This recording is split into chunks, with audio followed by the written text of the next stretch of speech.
લોકમત ન્યૂઝમાં આપનું સ્વાગત છે। નેશનલ હાઈવે 48 પર ડમ્પરની અડફેટે કારખાનેદારનું કરુણ મોત તરસાલી। જાંબુઆ માર્ગ પર વધુ એક જીવલેણ અકસ્માત। ચાલક ફરાર। વડોદરા શહેર અને આસપાસના હાઈવે પર રફતારના રાક્ષસો બેફામ બન્યા છે। નેશનલ હાઈવે નંબર 48 પર વધુ એક કરુણ અકસ્માત સર્જાતા એક કારખાનેદારનું ઘટના સ્થળે જ મોત નીપજ્યું છે। માતેલા સાંઢની ગતિએ દોડી રહેલા ડમ્પરે મોપેડ સવારને અડફેટે લેતા ભયાનક અકસ્માત સર્જાયો હતો। મળતી પ્રાથમિક માહિતી મુજબ તરસાલીથી જાંબુઆ તરફ જતા નેશનલ હાઈવે 48 પર આ ઘટના બની હતી।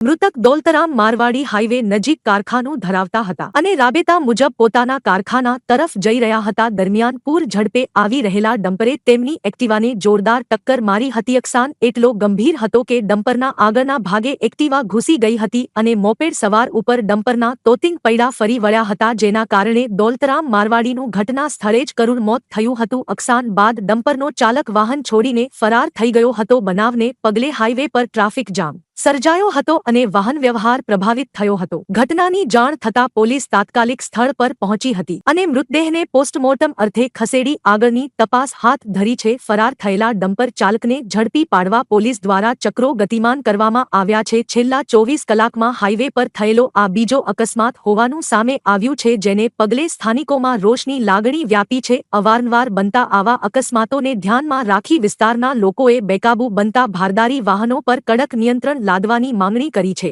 હા, અમે ઓળખીએ છીએ ને। શું નામ છે એમનું? બેરુ દોલતરામજી મારવાડી। એ શું કરે છે? રિપેરિંગ કામ કરે છે, ટ્રકોનું, લક્ઝરીનું, નાનું મોટું। અને ક્યાં રહે છે એવું કંઈ ખબર પડી? સન ગોલ્ડમાં રહે છે મારા ખ્યાલથી। અને આપણે અકસ્માત થયો એવું કેવી રીતે જાણ થઈ? મને અત્યારે 2-3 જણા આવ્યા ગેરેજ પર કહેવા કે બોલે તમે ઓળખતા હોય તો તમે ચાલો, તો અમે અહીં આવ્યા, અમે એમને દેખ્યા એટલે અમને ખબર પડી કે આ દોલતરામ જ છે। શું કેવું છે જે રીતે અકસ્માત થયો છે કંઈ ખબર? હવે એના અંદર તો મેં શું કહું હવે।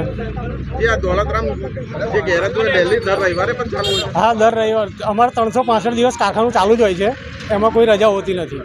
અમે નાનું મોટું કામ કરીએ એટલે કામ આવે એટલે અમે આવીએ છીએ કામ કરવા। એ શું નામ આપણું? મારું નામ ફિરોઝભાઈ।